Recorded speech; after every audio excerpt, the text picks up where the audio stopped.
बिस्मिल्लाहिर्रहमानिर्रहीम। अस्सलाम वालेकुम। मेरा नाम डॉक्टर एहसान है। जैसा कि आप सबको पता है कि मैंने एक शुगर के ऊपर चैनल बनाया है और भी काफ़ी सारा मेडिकल नॉलेज उसके ऊपर शेयर करता हूँ। मेनली जो है ना वो शुगर की बात हमने शुरू की थी, तो वो एक सीरीज़ के अंदर जो है ना वो मैं स्टेप बाय स्टेप चीज़ें समझा रहा था।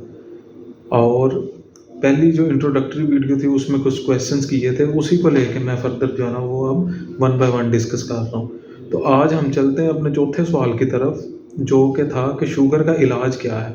शुगर हो गई है तो ज़ाहिर है उसका कुछ ना कुछ इलाज भी होगा। इलाज मुकम्मल तौर पे तो अभी दरियाफ़्त नहीं हो सका, बस शुगर कंट्रोल ही है। जितना अच्छा कंट्रोल होगा उतना जो है ना वो पेशेंट के लिए ज़्यादा से ज़्यादा बेनिफिट है।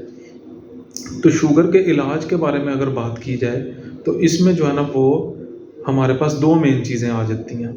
नंबर वन, कुछ दवाइयाँ जो कि हम ले सकते हैं शुगर के लिए। नंबर दो, इंसुलिन है। ये दो ही चीज़ें हैं अभी तक जो हम इस्तेमाल कर सकते हैं और जिसकी वजह से शुगर को कंट्रोल कर सकते हैं। ठीक है जी। अच्छा, अब जो है ना वो मैंने अपनी पिछली वीडियोस में जो है ना वो शुगर की किस्में बताई थी, टाइप्स ऑफ डायबिटीज़ बताई थी। जिनको यहाँ से नहीं समझ आएगी वो मेरी पिछली वीडियोस भी जो है ना वो देख के उससे आइडिया कर सकते हैं कि क्या-क्या हो सकता है। अब हमने बात की थी टाइप 1 में कि जिसमें तो जो है ना इंसुलिन बिल्कुल ही नहीं बन रही। वो पेशेंट्स ने तो लेनी है इंसुलिन, बस। वो तो दवाई ले ही नहीं सकता। अगर तो उसकी इंसुलिन स्किप हो गई तो वो जो है ना वो complication like DK, diabetic ketoacidosis में चला जाएगा, जो अल्टीमेटली जो है ना वो लीडिंग टुवर्ड्स डेथ भी हो सकती है। मेरे पास ये पिछले हफ्ते मैं इमरजेंसी में पीड्स आईसीयू में था, तो वहाँ पे जो है ना वो एक बच्ची आई, इमरजेंसी से मैंने उसको रिसीव किया। डीके के अंदर थी बच्ची, जिसके अंदर जो है ना ऑस्मॉल ब्रीदिंग, यानी कि जो है ना वो तेज़-तेज़ सांस ले रही थी और उसकी जो है ना दिल की धड़कन की रफ्तार भी बहुत ज़्यादा तेज़ थी वगैरह। तो मैंने कहा आपने इंसुलिन की डोज़ स्किप की है? वो कहने लगे कि जी बच्ची को फ़ीवर था, तो कल परसों से जो है ना वो हम नहीं लगा रहे।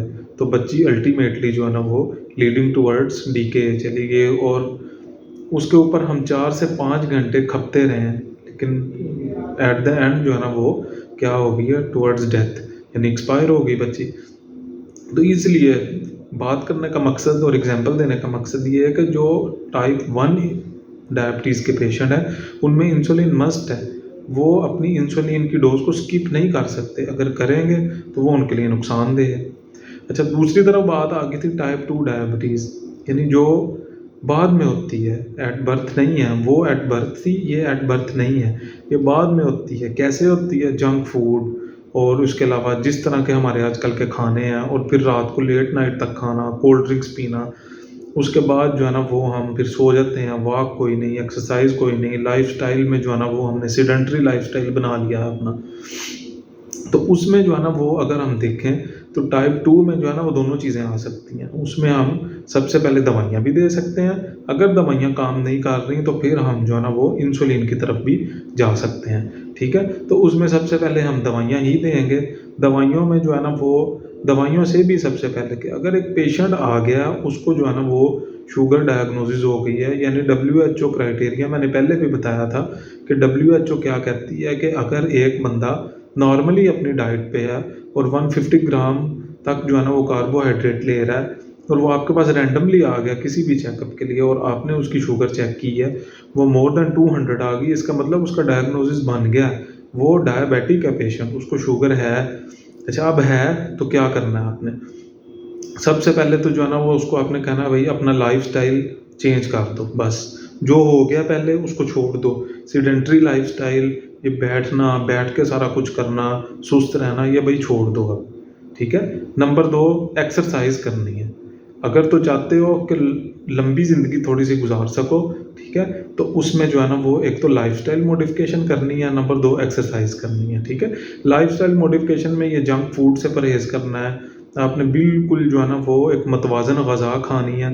नंबर 2, आपने एक्सरसाइज़ करनी है, रोज़ाना कम से कम जो है ना वो आधा घंटा वॉक करनी है, ब्रिस्क वॉक, जिसका मतलब है थोड़ा-सा तेज़ चलना, साँस चढ़े आपको। ये नहीं कि आप जो है ना वो टहल रहे हैं, साथ मोबाइल पे लगे हैं, इस तरह की वॉक का कोई फ़ायदा नहीं है।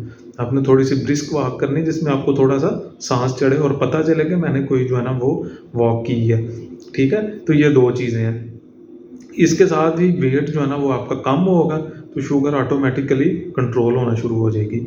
अच्छा, इसके साथ जो है ना वो एक और काम आप कर सकते हैं, एक गोली आती है ग्लूकोफेज के नाम से यानी मिटफॉर्मिन, वो आप साथ में ऐड कर सकते हैं। उससे क्या होगा कि वो क्या करती है कि वो पेशेंट के वेट को थोड़ा सा कम करती है, यानी कि जो है ना वो ग्लूकोज को एब्जॉर्ब नहीं होने देती है हमारी इंटेस्टाइन से, तो ग्लूकोज चला जाता है बाहर, तो जो है ना वो वेट में कमी आती है। जब वेट कम होगा तो इंसुलिन की डिमांड भी उस हिसाब से कम होगी, तो इसका जो है ना वो फ़ायदा होगा। अब जो है ना वो अगर ये दवाइयाँ काम नहीं कर रही या कोई गुर्दों का पेशेंट है या किसी को गुर्दों का मसला है या किसी को ज़्यादा कॉम्प्लिकेशंस हो रही हैं, तो फिर आपने टुवर्ड्स जो है ना वो इंसुलिन की तरफ जाना है। ठीक है जी, ये जो है ना वो था थोड़ा सा आपको ओवरव्यू दिया है मैंने कि शुगर का इलाज क्या है। अब अपनी नेक्स्ट वीडियो में मैं जो है ना वो आपको इंसुलिन का बताऊंगा सारा डिटेल में कि इंसुलिन क्या है, कब यूज़ करनी चाहिए, कैसे यूज़ करनी चाहिए, कहाँ पे लगानी चाहिए। ठीक है, तो इस सारे मेडिकल नॉलेज और शुगर के लिए जो है ना वो आपने मेरे चैनल को सब्सक्राइब करना है, और नेक्स्ट वीडियो इंशाल्लाह मैं इंसुलिन के ऊपर बनाऊंगा, और इसके लिए भी जो है ना आपने मेरे साथ रहना है। ओके जी, अल्लाह हाफिज़।